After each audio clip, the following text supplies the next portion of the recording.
All right, welcome to the Daniel 1 hour video. So, some background. The idea behind this video is to be pretty much a 1 hour entry. Well, hopefully we can keep it to 1 hour. So we got to get going because there's a lot to cover. There's a shorter 10-minute video. So if you haven't watched that and you really want the shortest overview that I could do, I got it down to 10 minutes. And that's just an explanation of the 70th, the mechanics of how it comes to be, and what it is without any justification or background or reading the scriptures or any of that. That's the super fast, shortest entry. This is kind of the level 2, designed to be a 1 hour session. And we will read the scriptures. We will do some more in depth. We'll talk about one of the key concepts that there's no time for in the 10-minute video. And then level 3, you could say, is the 3 core videos. So there's 3 separate videos. They go together for the 70th 7. And that's more the full treatment of the 77, the passage, all of the details, a lot of justification. And then separate from the 70th 7 core videos is a bunch of individual deep dives. So this is kind of the in-between. It's not the 10-minute video. It's not the 3 sessions. That's like, I forget, 2.5, 3 hours, something like that. Designed to be a 1 hour, one-stop shop. So if you want more meat than the 10-minute, but you don't want to do 3 long sessions, this is the one that is aimed at that audience. So here we go. So I want to try to provide some context here. What is the book of Daniel? So for those who are not as familiar, although you should certainly go read it, and then watch this video, or at least read chapters 9 through 12. In some sense, they are standalone, although all of Daniel, as I'll point out, is about the same thing. So they're not unrelated to the other visions, but they are distinct from the other visions. You can sort of read 9 through 12 and be just fine. So Daniel wrote in around 540 BC to 530 BC. He was sitting in Babylonian exile. That's an interesting piece of this whole thing, because he was praying about a 70-year period of exile that he read about from the prophet Jeremiah, and he was asking God about, are we near the end of that? It seems like we are. When will you restore us? And sort of a prayer of repentance and stuff like that. So that's kind of the context of where the prophecies came to him as messages from angels in these various visions during that time. They were there because of covenant unfaithfulness. That's relevant, and we'll come back to that later. So Israel was the old covenant. Old covenant Israel had a covenant relationship with God through Moses and Mount Sinai and all that, and so there were certain stipulations for that covenant, and disobedience and rebellion would result in certain things. And so this was one of those times where the rebellion had piled up and the disobedience and the unfaithfulness for long enough, and then God brought judgment in the form of Babylonian conquest and exile. It is a book of both history and prophecy. We'll see that on the next slide and point out which parts are which. We're going to focus on the prophecy part, and then even more narrow inside the prophecy part, just the prophecy related to the 77s. It covers the time of the end. Specifically, though, that is the end of the Old Covenant. That's one of the keys with Daniel and later in Revelation. So you can watch the Revelation videos or read the Revelation document that has all of the gory details. But it's about the ending of the Old Covenant. It's not about the end of the physical universe. So the book itself, chapter 1 is, and I put in parentheses here, H for history and V for vision. So chapter 1 is the captives in Babylon. You may be familiar with Daniel and his 3 friends, and so there's some historical narratives there. Chapter 2 is the first vision, and it is the 4-part statue, and then a stone that's cut without human hands that comes and crushes the statue. Chapter 3 is more history, fiery furnace, be familiar to a lot of people. Chapter 4, more history, Nebuchadnezzar's dream, and then he goes crazy for a period of time. The writing on the wall, which was the end of one empire and the coming of the next one. And Daniel and his friends survived that and persisted into the next empire's generation. There's the lion's den, probably the most famous passage of all of Daniel. Chapter 7 is back to visions, and it's the 4 beasts, and there's a court that convenes and books that are opened and judgment that is passed, and that whole scene is described there in chapter 7. Chapter 8, we have a ram and a goat, and a horn and some fighting and violence. Chapter 9 introduces the 77s, and there's 69 sevens, and then there is a 70th seven that's described differently. And then chapters 10 through 12 are kings. It's another vision, and it's about kings and a great war. The beginning of chapter 10 says, the angel says, hey, I'm here to tell you about a great war that will take place in the future. I put the little arrows here because we're going to go and now explain the pattern to all of the visions. They all have a pattern, and there is a roadmap that has a transition point that leads to the stuff that's talked about after the transition point. So start to think about 3 components to these visions that's going to be helpful in understanding them and interpreting them. So line up all 5 of the visions here, and we're going to eventually show that they're basically all about the same thing. And the roadmap is the first piece. So there is a roadmap of empires and historical geopolitical entities, whether it's the empires themselves, sometimes referenced, or the leaders, the kings or emperors of those empires. And so that's the roadmap. There's a thread, meaning a different flavor to each of the visions, even though they cover the same stuff. They're sort of a different flavor. They're from a different perspective, you could say. And so that is somewhat relevant. And then there's a transition. So there's a point at which the roadmap stops and the real stuff begins. I'll call it the main act. And so that happens. There's a certain point where that happens in the text. And then the subject, the main subject, the point of all the visions is actually the stuff that comes after the transition.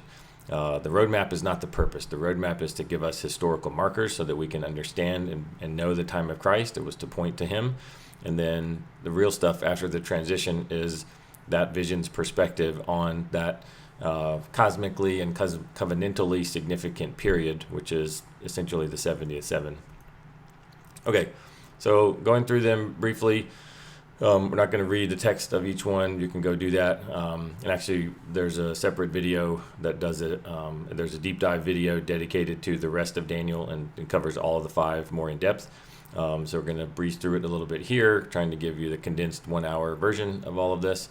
So there's the famous statue. It has 4 parts, and the thread here is kingdom. So these are all kingdoms that are successive kingdoms. The transition point comes at verse 34. It starts to say there's a stone cut without hands. And so that's a supernatural thing. So another way to describe this is the roadmap is primarily earthly, or really entirely earthly. And when you get to the end of the roadmap, though, the transition happens, and then the register kind of goes up to the spiritual level. And so we're talking, and it's not 100% the spiritual level, because as we cover more in the deep dive, so I can't spend a lot of time on this here, but suffice it to say, there are heavenly things happening behind earthly manifestations. Okay, there are earthly manifestations or realities that are driven by spiritual or heavenly things. And so after the transition point, there is sometimes a little bit of back and forth or a little bit of earthly perspective there, or it'll say he, and it refers to the earthly person. But the primary interpretation the default interpretation of those verses should be the spiritual. And it's clear when it's not the spiritual. There's still a little bit of lingering. And again, it's not that both aren't in play. Both are in play. The earthly is sort of a manifestation. Best example would be Rome. Rome was the empire around during Jesus' time. Obviously, he was crucified on a Roman cross by Romans. But Revelation makes very clear that there were spiritual forces involved. Satan was the one driving Rome. It says that he gave his power to the beast, which is that particular beast is Rome. So there's a spiritual reality behind the empires. Okay, so in this case, the kingdom comes and it crushes all the other ones. It's the decisive intervention of God in human history for the arrival of the Messiah. Chapter 7, another vision, similar pattern, because the roadmap is always the same, because the roadmap of empires doesn't change. It's the same every time, just a different perspective. So this time it's animals or creatures: lion, bear, leopard, followed by a 4th beast, which was more terrible than all the other ones. This involves a kind of a judgment theme. There's a horn that comes and speaks boastfully and things it shouldn't say, and so there's sort of this idea of wrong and right, and the court sits and judgment is rendered. The saints are persecuted, some reference there, which we'll again get to with the 70th seven. And the kingdom is given to the Son of Man, so he's vindicated. He comes into the court, and then he's declared righteous, and he gets the kingdom that lasts forever, which was already covered in chapter 2, right? There was a kingdom that will last forever. So Chapter 8, ram, goat, and then some horns. This is kind of a power perspective. There's a lot of violence and struggle there among those players in the roadmap. And then there's a horn from one of them. Another horn arises, and when we get to that point, that becomes the transition, and we start talking about greater things than any of those previous kings could ascribe to or be ascribed to them. So we're talking the prince of the host is confronted, the daily sacrifice is taken. 2300 is a number that's mentioned there that says after 2300 evenings and mornings, holiness will be vindicated. Again, I'm going to show you it's all the same stuff that's being talked about in those main subjects of each vision. Chapter 9 is different. It is a time marker. It just gives very specific time points, and that's where we get the 77s from. The 69 are the roadmap, and then the 70th is the transition point when the anointed one arrives. That's Jesus, and it gives some things around what's happening during that period as well. Parallels to all of the other visions. Chapters 10 through 12, same roadmap. This time it's war, so it's from the perspective of war between kings and kingdoms. Forces arise. The abomination that causes desolation is mentioned here. It's also mentioned in several other chapters, so it's not only mentioned in one place. And the subject is the covenant forsaken. Michael the archangel arises, so there's heavenly war, and there's two other very specific numbers mentioned in that passage as well, which are also related to the 70 and 7. Okay, so if we zoom in on chapter 9, 70 and 7 is all of them are about the same thing. Okay, so all of the main subjects after that transition point are about the same time period. Again, the roadmap gives you a lead up of empires, so it's the time of Christ. The 70th 7 is an expanded period because it overlaps some, and it is a 70-year period that covers all of the things that the vision describes. Again, primarily spiritual, but there are earthly actors involved, and so they're also in part of those discussions. But it is primarily a spiritual perspective that's being given after that transition point, and it's unpacking for us or giving a lot of details about what's transpiring during this very, very important period from a covenantal standpoint. Again, it's not about the end of the world. It is about the end of the old covenant and the inauguration, of the new. And that's what it's about. So let's dive into the scriptures themselves. We're going to focus on chapter 9 because, again, 70th 7 is what we're focused on. But as I said, it's relevant for all of the different visions in Daniel and has very relevant for Revelation. So you can go check out those videos as well after this one. So Daniel chapter 9, towards the end, we start reading. There's an angel talking to Daniel. Again, it's in response to his prayer that he prayed about a 70-year period that they were in Babylon for exile. 77s are decreed for your people and your holy city to finish transgression, to put an end to sin, to atone for wickedness, to bring in everlasting righteousness, to seal up vision and prophecy, and to anoint the most holy place. So those are 6 things I may refer to later when I say the 6 things. Those are the 6 things. These are 6 very important covenantal, big picture, redemptive acts or accomplishments that are said to take place during the 77s. So the initial context given here, so this is like the intro statement. So we have to remember that because as we go through the 77s and it's several chapters worth of material, we don't want to lose sight of what's in play here. What is the context? It's the accomplishing of these 6 redemptive things. Okay, from the time the word goes out to restore and rebuild Jerusalem until the anointed one, the ruler, comes, there will be 7 sevens and 62 sevens. So it's a total of 69. It will be rebuilt with streets and a trench, but in times of trouble. After the 62 sevens, the anointed one will be put to death and will have nothing. The people of the ruler who will come will destroy the city and the sanctuary. The end will come like a flood. War will continue until the end, and desolations have been decreed. He will confirm a covenant with many for 1 7. In the middle of the 7, he will put an end to sacrifice and offering. And on a wing he will set up an abomination that causes desolation until the end that is decreed is poured out on him. Now, one more. Chapter 12. It will be for a time, times, and half a time. That is to say 3.5. That's the Bible's way in these prophecies of saying 3.5. Why? Because time times is 2, and then half a time at the end, so you get 3.5. When the power of the holy people has been finally broken, all these things will be completed. What things? The things talked about, the 6 things.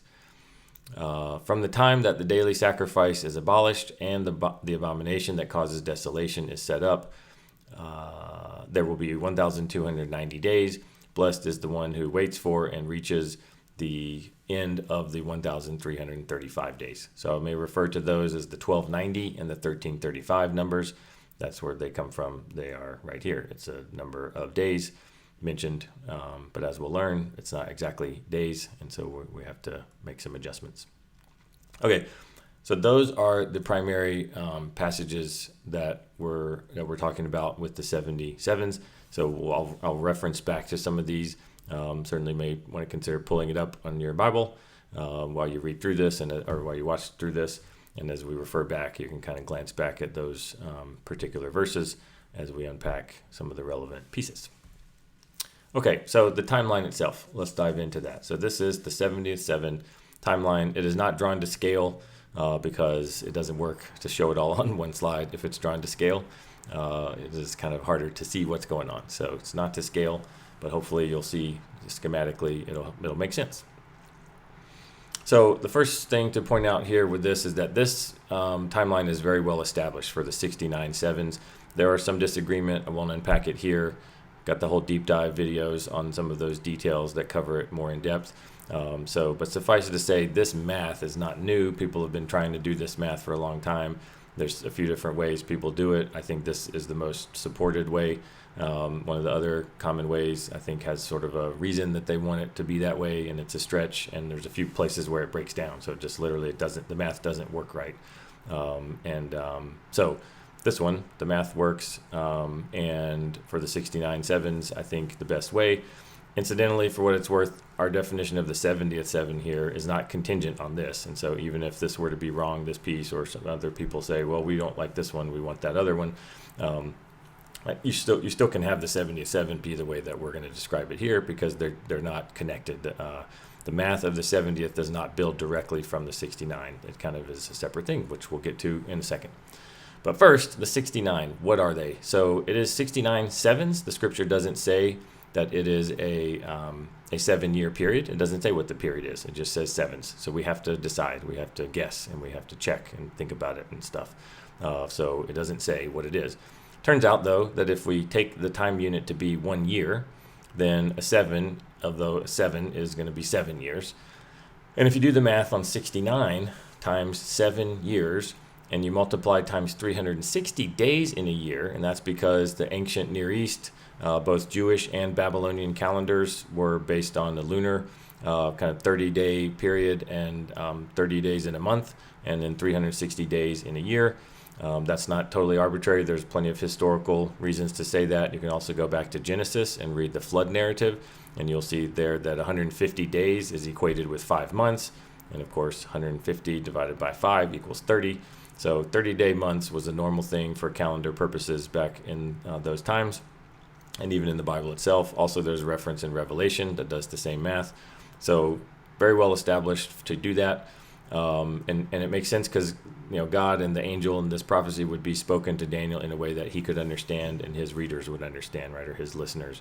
And it would be passed on that way. So that makes sense, and that's why we do that. So you get, if you do the math, 69 times 7 years times 360 days in a year, you get 173,880 days, which is a lot of days. Probably not many things in your life on a regular basis that you count 173,000 of something. But turns out if you go from this decree, and there's several options, there's plenty of reason to pick this one, and we do, and again, other people do. This is not new math that I'm showing you here. This is, I'm affirming and agreeing that I've also run these calculations and they check out, and so I agree with the people who proposed this a long time ago. And if you count from that decree in March 5th, 444 BC, and you add 173,880 days, what is said in the text is that 69 sevens leads you to when Messiah arrives. Okay, so that's all we know. And you could think, well, what could that mean? We know it's Jesus. Could be his birth. could be his public ministry starts, could be a number of different events or time points in his life. We don't know. But it turns out if you do that math, you arrive on March 29th to 30th, 33 AD. The reason there's two numbers there is because in Hebrew calendars, the day was sundown to sundown. So March 29th sundown all the way to March 30th sundown is the time period for the day that is of interest for us. We'll get there in a minute, but suffice to say we land on Palm Sunday and we say, that sure checks out. Seems like it's a good guess to have the time unit be 1 year. So a 7 is a 7-year period because it goes from the decree and it lands us on Palm Sunday, which certainly is a valid day for the arrival of the Anointed One. Remember, that's what the text says. From the time the Anointed One, the ruler, comes, would be this many 69 sevens. So, okay, that certainly seems to check out. So then we keep reading in the text that we just read, and we try to put together, okay, well, what about this 70th seven period? And what we know from the text is the crucifixion is going to need to be in the midpoint. We'll come back to that a little bit later. For now, just take my word for it. The crucifixion is the midpoint. It says that in the middle of the 1-7, a number of things will happen. And so that's the crucifixion, and that's a well-established date of April 3rd, 33 AD. On the Jewish calendar happens to be Nisan 14, and that is, of course, Passover, a special holiday on the Jewish calendar. Represents the lamb being slain. You probably already know that, so nothing new or surprising there. In addition, the text says that it does some measuring and some time points, and it says from that time, from the midpoint, and the things that happened there, to the end, quote unquote, the end of the age is what it says. There will be a time period that represents 3.5. So, the center is the crucifixion. That means half is on this side and half is on the other side. And because it's a 7, okay, remember it's a 7, this is the 70th 7, we can break those into two parts and consider one of the halves is like 3.5, right? And the other half is the other 3.5. 3.5 plus 3.5 is 7. So we have a 7 that's going to be centered on the crucifixion and has this endpoint, and we don't know where that is yet because we don't know how long. Is it another 7-year period like the red bars above? Is it something different? What are the width of those bars? We don't know. That's what we have to figure out. But we know that it's got to be a 7, and we know that the endpoint is associated with judgment and bad things. Go back and read the text. It's the time of the end. War is going to be happening. Desolations are decreed. Judgment is coming. The end will come like a flood. So that's a bad thing. That means judgment. And so we know we've got to look for we have the crucifixion. We know that's a very well-established date. We have to find this endpoint. We know it's got to involve some judgment stuff. And so if we think from the crucifixion and we just start looking forward and look for a time that could be associated with judgment, those bad things, what you'll find is that if you were to take a 7-year period, a reasonable starting point, and because of the other one, the 69 are 7-year blocks, then we'd say, okay, from 33 AD, we'd go back, the start point would be 30 AD-ish. That sounds reasonable. Maybe that's the beginning of Jesus' ministry. But 3.5 years forward, there's nothing. There's nothing happening in 36 AD, 37 AD. People have explored this. There's various theories about, it was some martyrs that died or whatever. Suffice it to say, there's nothing compelling there. But it doesn't have to be a 7-year period, as I mentioned. So what did we do with the 69? We looked for some date that was meaningful, and we found if we treated it as a 1-year time unit, and we did the math, it lands on Palm Sunday, and we say, great, we're done. That checks out. Okay, so the where the dates land when we do the math on a guess is how we decide whether that guess seems to be valid or not. So if you think from the crucifixion forward, what you could think of historically is that the first time you get into anything really significant would be 70 AD, okay? And that is the destruction of the temple in Jerusalem. It was burned to the ground, and they removed so that there was not stone upon stone. They leveled it flat. Over 1 million people were killed over the period of the few years leading up to that, and the siege that Rome brought. So the Romans came, and they absolutely just decimated Jerusalem and the temple, and it was never restored again after that. So, okay, that checks out. Well, what is the time period of that? Well, it's about 70 AD, and so we could notice that roughly speaking, 33 AD to 70 AD is about 35 years. Now, if you're thinking, oh no, this guy's using very rough math, or just, no. I'm just showing you how you can reasonably decide that checking 70 years is a reasonable thing to check. And it's because about 35 years, which would be the half from the crucifixion, gets you to some judgmenty stuff. It gets you to the total desolation of Israel and Jerusalem and the temple. And so that seems interesting and reasonable. And so maybe we'll try that. 7 years, I can tell you, already checked it, already mentioned it. 7 years doesn't work. And so we are exploring other options. But from the text, if you start from that, even before you check 7 years, you would think, again, knowing that 3.5 years after the crucifixion, there's no real big judgment things going on. You can kind of eliminate that one without running the numbers. But I ran the numbers and it doesn't work, or there's nothing interesting there. That's covered in another deep dive video. So we can do the math. Now, what is the math? I'm not going to get too deep into the weeds on this one because, again, trying to make this the 1 hour video. But suffice it to say, the numbers that Daniel uses are on a 7-year basis. What do I mean by that? What I mean is the 1290 number that's close to 1260. 1260 is exactly 3.5 years on a 360 day per year calendar. So 1260 is half of a 7. It's a 3.5 year block on a 7-year basis. But what we have to notice is, well, we're looking at a 35 year for each half, right? A 70-year total period, each of those being 3.5. So what does that come out to? It means instead of 1,260 days, if you look at the yellow block here, being the half of the 7, it would be 12,600. You multiply by 10 because the numbers are given on a 7-year basis, even though it doesn't say the period is 7 years. That's what it happens to be because he's talking about sevens. And so 7 years is kind of the basis.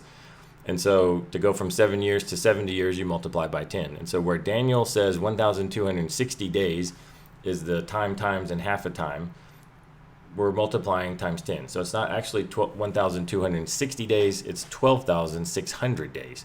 And so if you do that from the crucifixion forward and backward, that's the 70-year period. All right, hopefully that makes sense. So it's 70 years total, centered on the crucifixion. That's 25,200 days. That number's not in the Bible. Where did we get it from? It's because the 1260 is implied. It's not there either, but time times and half a time means the 3.5 block. The 1290 and 1335 are just past the 1260. And so that's kind of our clue that, okay, those numbers are near the end of the 3.5. And so we're saying, okay, what would the precise 1260 be? It'd be 12,600 days. We do the math. If we then represent the other two numbers from chapter 12, the 1290, the 1335, then instead of going crucifixion plus 12,600 days, we're going crucifixion plus 12,900 days. So it's an extra 300 days and then another 450 days on the end of that. So again, it's an extra 30 in Daniel's number, 1260 to 1290, but we're multiplying times 10. So to do the math and to get actual number of solar days, like real life Earth days, we have to multiply times 10. Okay.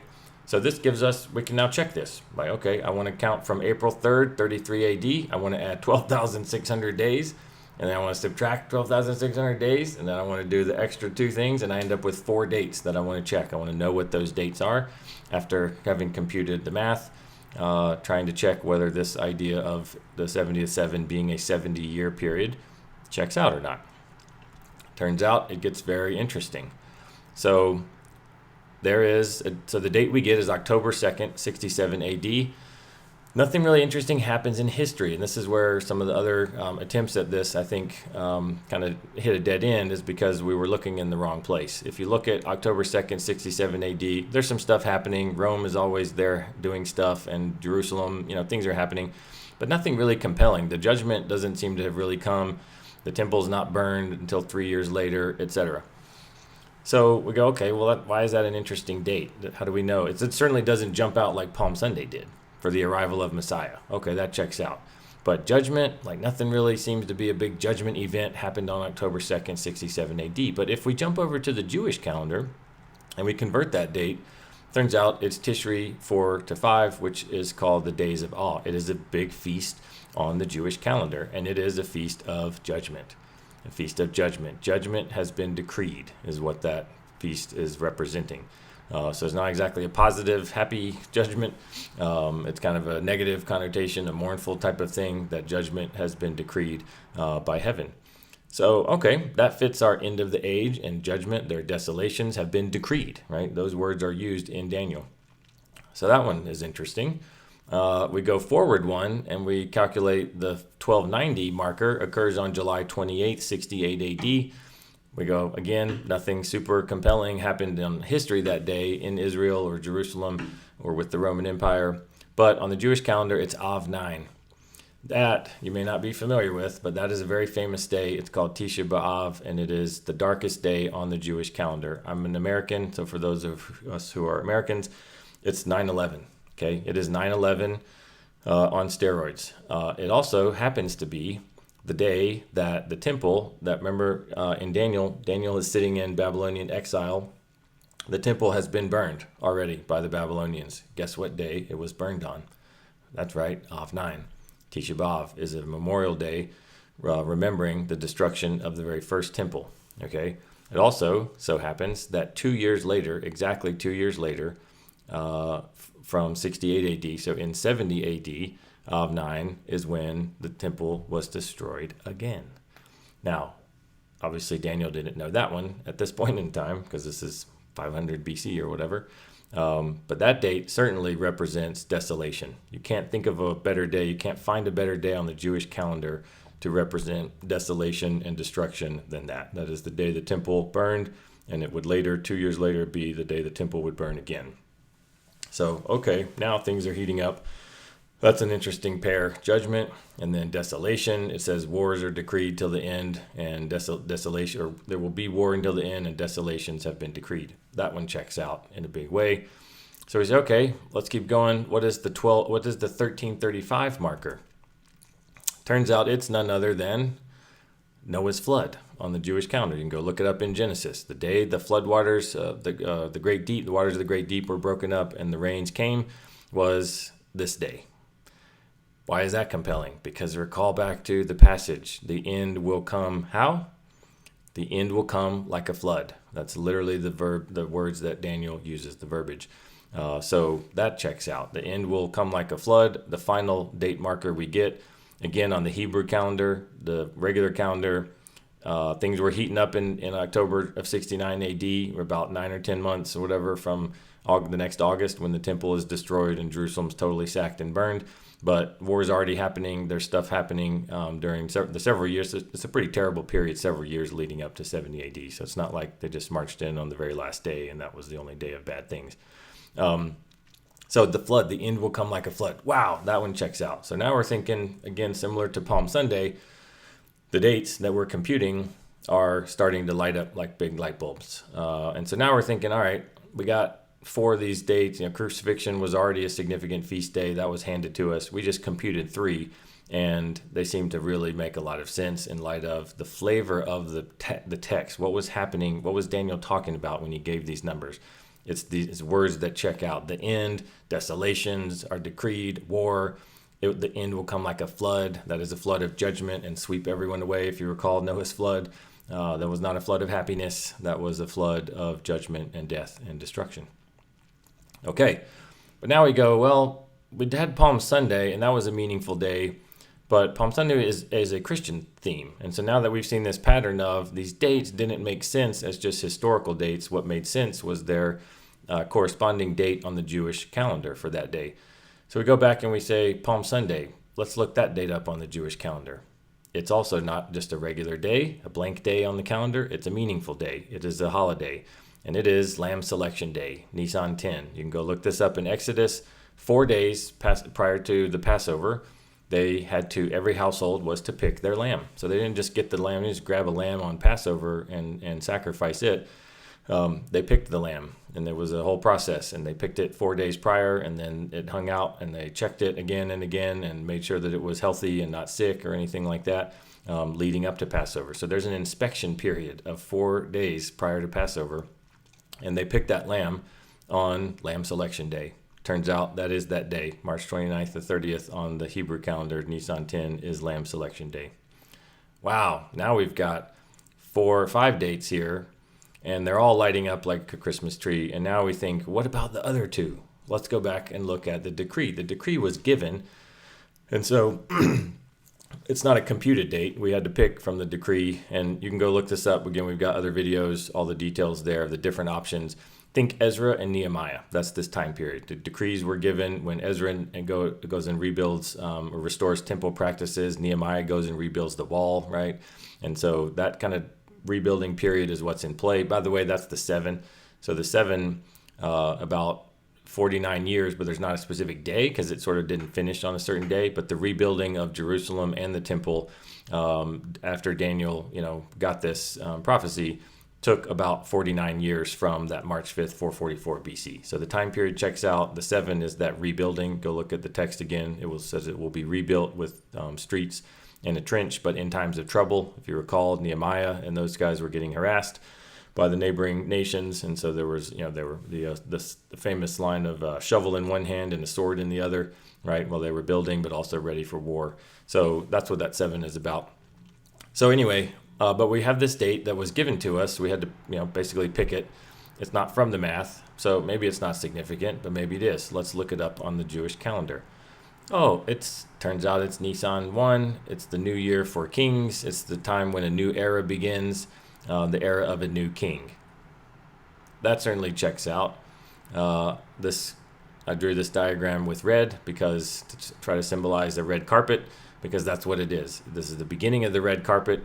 Is a new era is beginning. A new king is going to arrive. Fast forward 69 sevens. He arrives on Palm Sunday. That's also Lamb Selection Day. We've chosen the Lamb. God has chosen the Lamb. He's the one that is picked and is a valid sacrificial lamb to be offered 4 days later on Passover, which is crucifixion. So, wow, this is all checking out, right? So that date certainly makes a ton of sense in the context, what we would expect for that particular day. If it had been a blank day on the calendar, which is most days are not special days, right? If you just go look at your own calendar, close your eyes and pinpoint, point at one date on the calendar on the wall, most of the time it's going to be a blank day that doesn't have a special day. Goofy Hallmark holidays notwithstanding. So the fact that you get not only not a blank date, but a feast day that matters. So this isn't the destruction day. This isn't Tisha B'Av. This is a new era for a new king. So that's not the flood date. It's not the desolation date. So they have to be in the right place, right? So this makes sense for that one to be right there as this whole 77s period kicks off. Now we come to the final one and we think, well, Daniel didn't mention anything about the start of this period. And so we don't know exactly what kind of flavor to associate with that day. I didn't really talk about the starting point at all. It's just the crucifixion. There's these later ones. It's more focused on the second half of the 77 period. So we don't really know what to expect, but we have the math. All we have to do is compute. All of these things we're computing now, other than the decree and the crucifixion.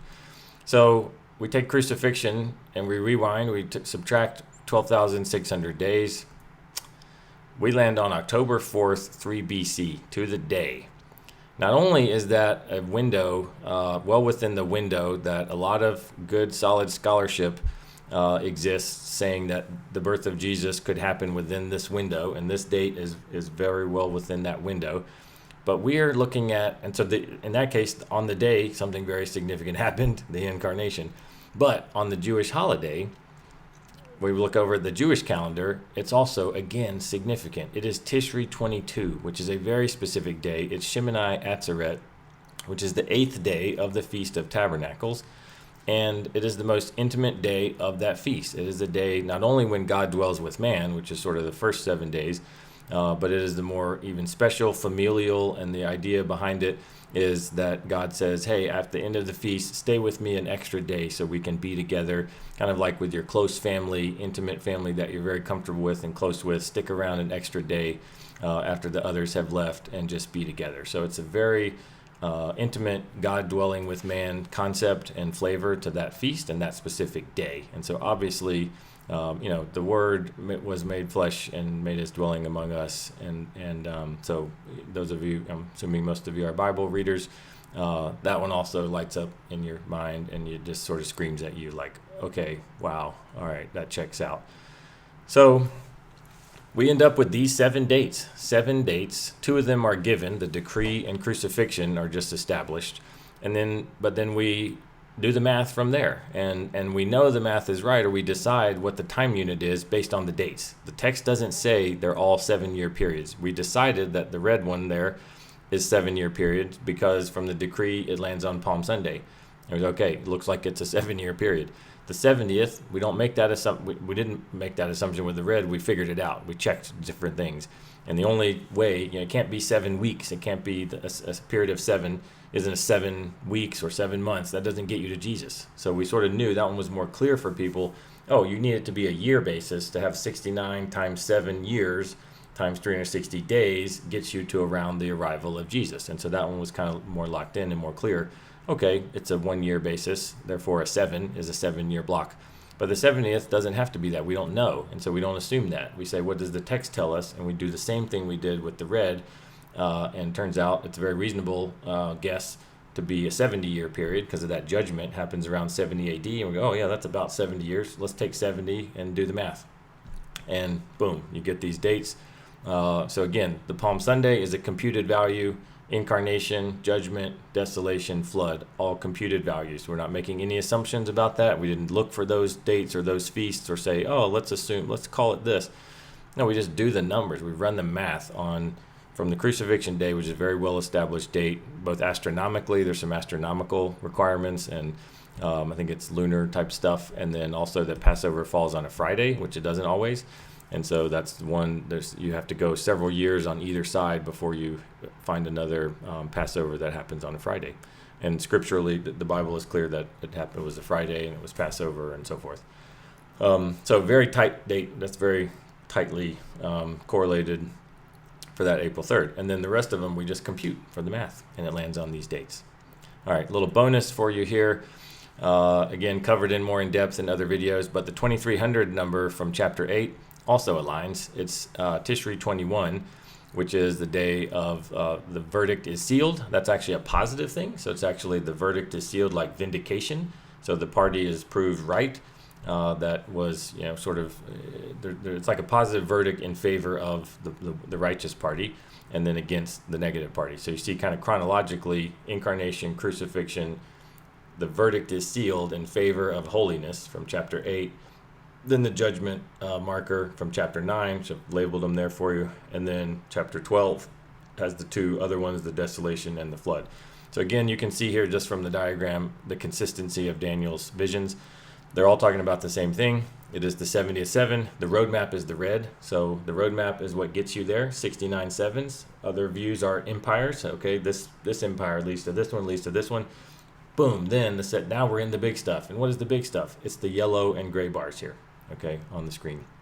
That is what Daniel's trying to get to. That's the main point of the prophecies.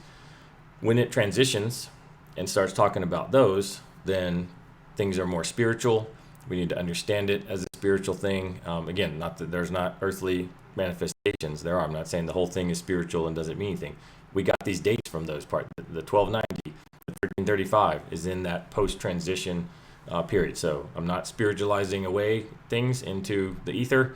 Far from it. I'm actually saying, no, we just know what period it's talking about, though, and now these dates line up and make sense. Okay, let's dive into a topic, though, that was involved in those scriptures, but that we didn't unpack. It is the abomination that causes desolation, and you've probably heard of it before. Probably by the time you come and watch this video, you've heard of it before. And a very famous phrase and much debated, much talked about. It occurs multiple times in Daniel, here in our passage in chapter 9, but it occurs in the other visions as well. Sometimes the same language exactly, sometimes a little bit different flavor, but basically describing the same concept or the same event, but from a different angle. The word is sheketz meshomem. It is a phrase with built-in causation. Okay, so there's cause-effect. A leads to B. The abomination produces the desolation. That is involved. That's what the word means. The phrase is a very strong indicator for that. Okay, so keep that in mind. And what we're going to do here is I'm just going to build you, as we go looking for the abomination that causes desolation, I'm going to say, what is it? What could it be? This time frame certainly helps. Now we have this time frame that's sort of laid out from Daniel and the dates, and they all line up. And so what does it mean for some of the key concepts that are there? Turns out it does mean something for this. And so A does not equal B. That means the abomination and the desolation are not the same thing.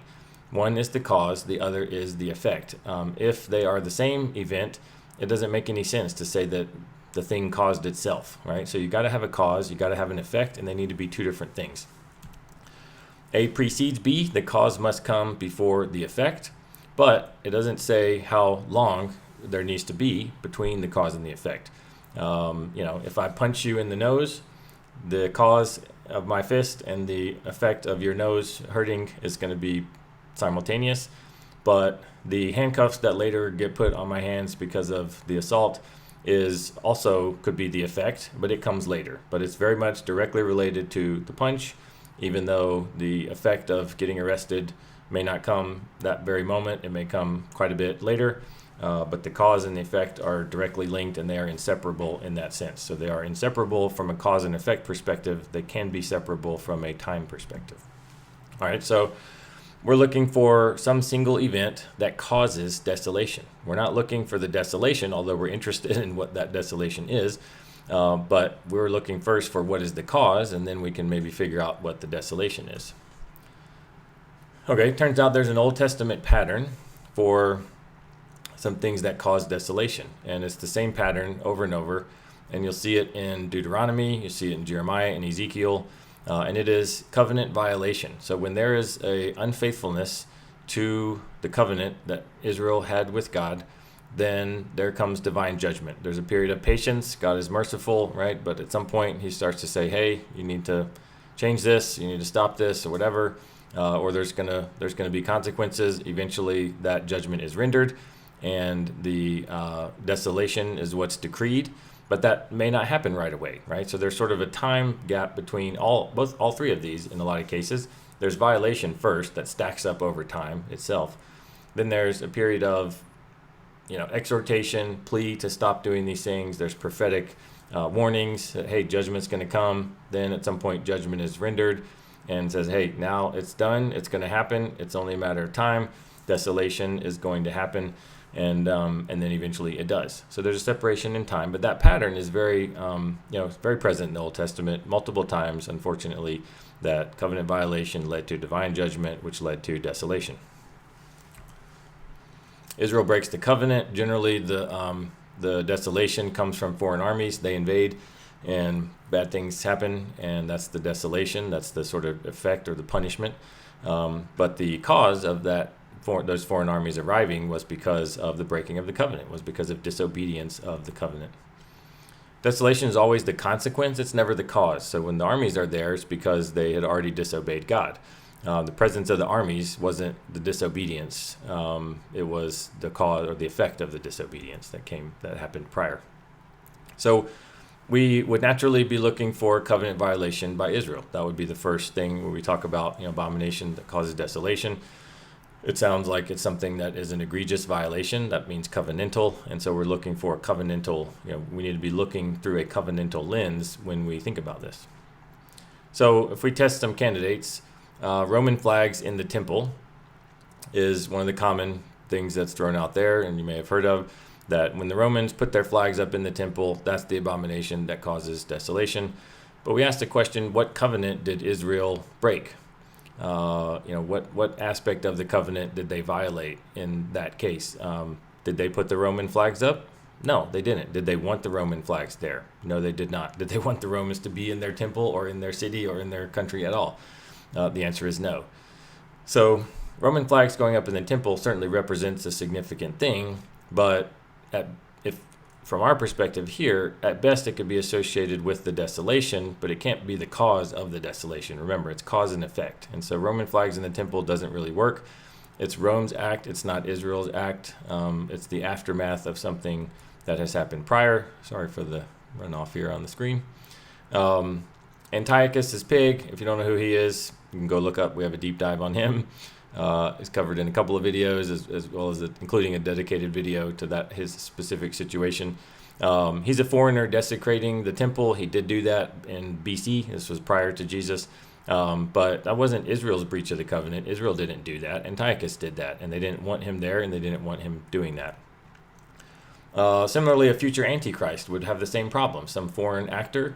It can't be someone who's violating the covenant. So the covenant that Israel had with God could be violated by Israel herself, but not outside people. So in terms of a covenant breakage that causes desolation, those things don't qualify. Those candidates don't qualify. All right, so we're going to build. So keep in mind, so these things we've established, and we're going to build them one at a time and see where it takes us. All right. So what about the temple? You probably heard that the abomination happens in the temple. Something gets set up like Antiochus's pig, or a false god in the temple, or an idol or something in the temple in Jerusalem.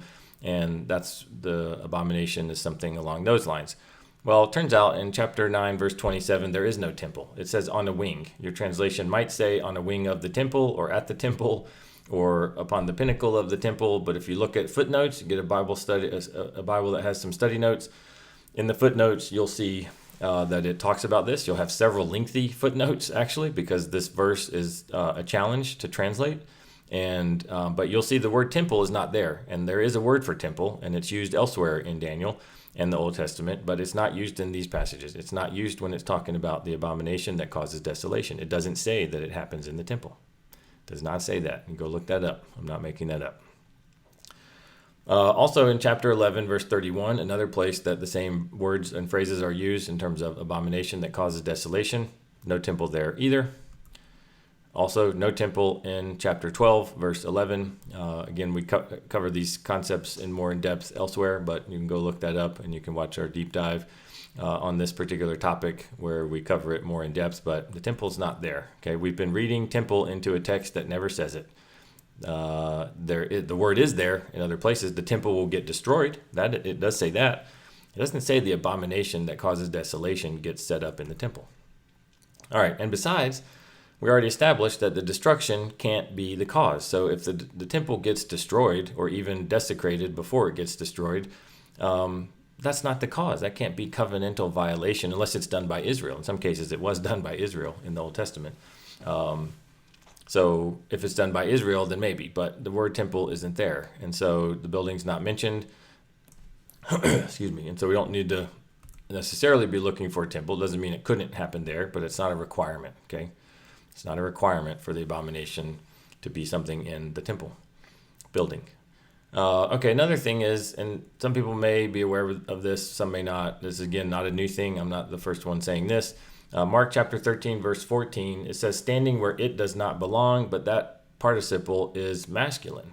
The abomination is a neuter word. It's neither masculine nor feminine, but the standing is masculine. In Matthew, I believe it is, the Synoptic Gospels, I think all three cover this, but that one, in Matthew, I think it is an it, but in Mark, it is a he, okay? So not standing where it does not belong, but standing where he does not belong.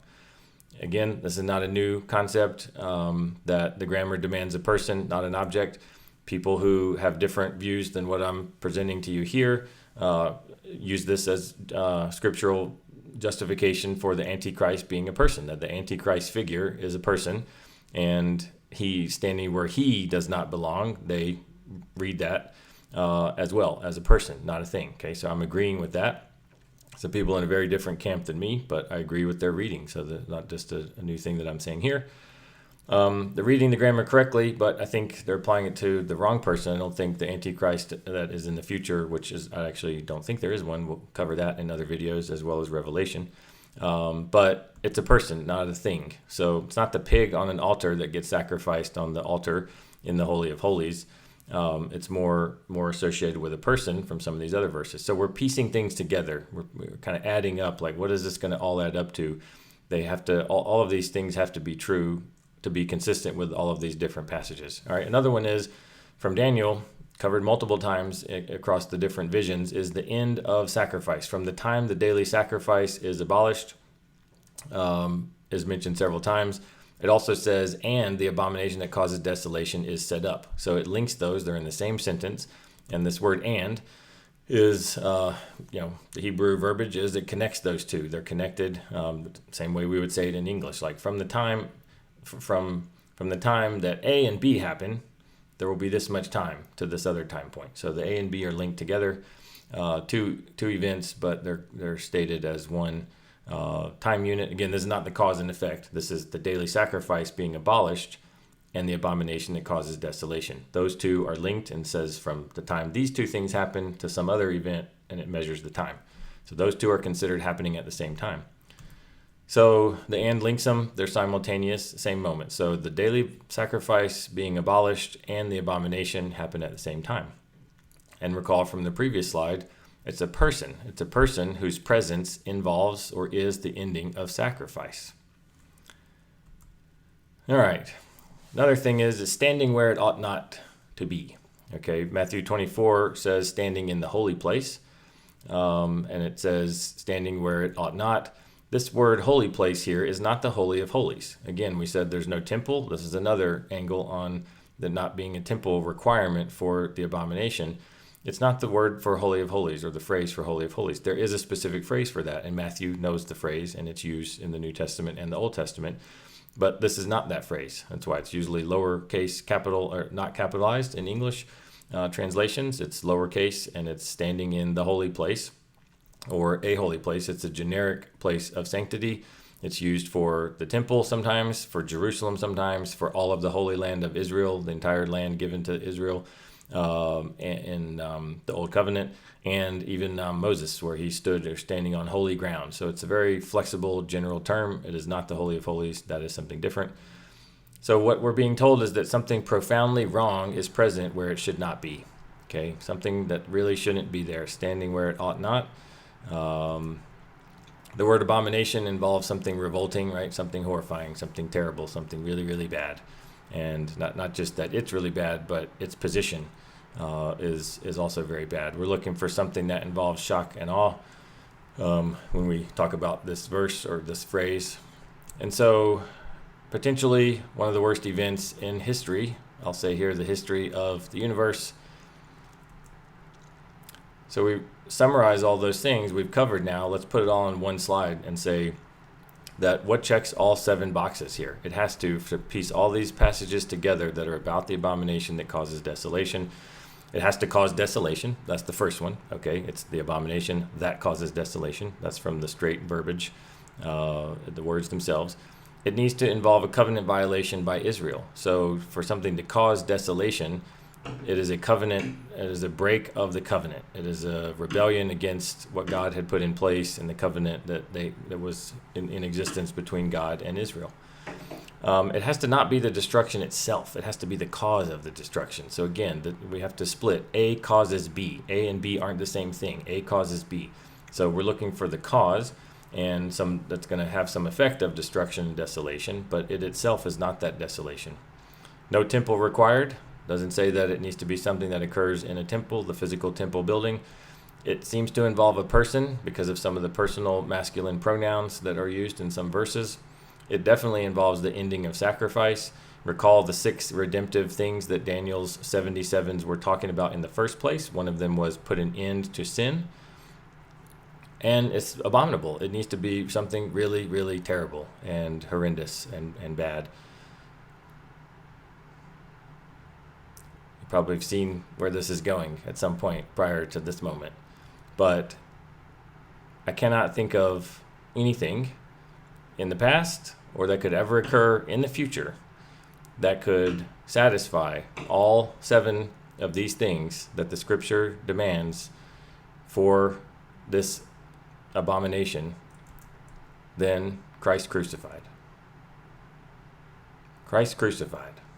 Jesus, the Messiah, on the cross, standing there on the cross, right outside Jerusalem, not in the temple, not even really in Jerusalem proper, taken out like the trash, outside with the criminals, lifted up on a cross. That is the most abominable thing you can think of. And it is a covenant violation from Israel. And it brought desolation. It brought the end of the old covenant.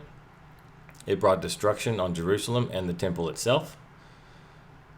It involved a person, Jesus, the Son of God. Certainly the end of sacrifice, permanently, once and for all. The whole New Testament backs that up. And it's abominable. It's abominable. And it shouldn't have happened. If it should have happened, if it was going to happen anywhere, where's the last place on earth it should happen? Right outside Jerusalem. Right? Makes sense for the Romans to want to kill him. They don't really care one way or the other. But for the covenant people to reject their Messiah and put him on a Roman cross is shocking. And you know that already, right? So you knew this. You knew. I'm not telling you anything new. I'm just piecing together all these things and saying, hey, it's kind of right there in front of us. This is why there's been a lot of debate about this and a lot of ideas thrown out there. Why? Because nobody could agree on any one thing that could satisfy all these things, right? You go, oh, well, this guy, he did a pig on the altar. Yeah, that's bad, but it doesn't check all the boxes. That's because there's only one thing that checks all the boxes, and that's Christ crucified. That's Jesus on the cross. We unpacked this in a deep dive video. This hopefully is thorough enough for you to take it seriously and to say, you know what, it makes sense. And isn't it in a very kind of weird way, admittedly, it's a thing that honors him, right? It honors him for us to respect the magnitude of what he did and how awful it was. But as you think about this and as you ponder this and hopefully pray about this, I think what you'll find is that there is so much wrapped up in the cross of these dualities and all these different angles you can look at. It simultaneously had all of the sin of the world placed on him. And then it also eliminated sin and got rid of it. So there's no sin in him. And yet there's all the sin of the world piled up there. And there's a number of different perspectives like that you'll see are involved there. He's the sacrifice. He's the ultimate sacrifice. And then there's no more sacrifice after that. So it's this singular event that has obviously massive ramifications and implications. It is the single greatest event in all of human history, and there will never be another.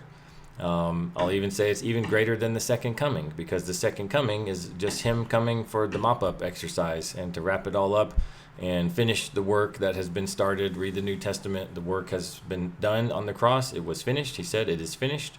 So a lot more to unpack there. Not going to do that here. Looks like we're just over an hour, so we accomplished our objective of covering the 70th, all of the dates and how we get there and why it makes sense, and then what are some of the related things. This doesn't fall from the 77 being that. It's actually the other way around, but I did it this way to kind of, hopefully make it a presentable thing and sort of show you the math first and then lead you on this journey to understanding that Christ crucified is the abomination that caused, in our sense, from our perspective, it was in the past, desolation on Old Covenant Israel. And but really, this is kind of a requirement to arrive at the 70th definition in the first place, because if you recall from the diagram, the midpoint is the crucifixion. Well, the midpoint is also when sacrifice is abolished. It is when the abomination is set up. And so you go back and read those passages again now, and you'll see that the 70th requires that the crucifixion be the midpoint, because it requires that the abomination that causes desolation is the midpoint of the 70th. So again, may seem a little weird to you. Maybe you haven't heard that before. Maybe you have. But I think it will make sense as you think about it and you meditate on it, that he is the central. So the 70th, actually we'll go to the next slide.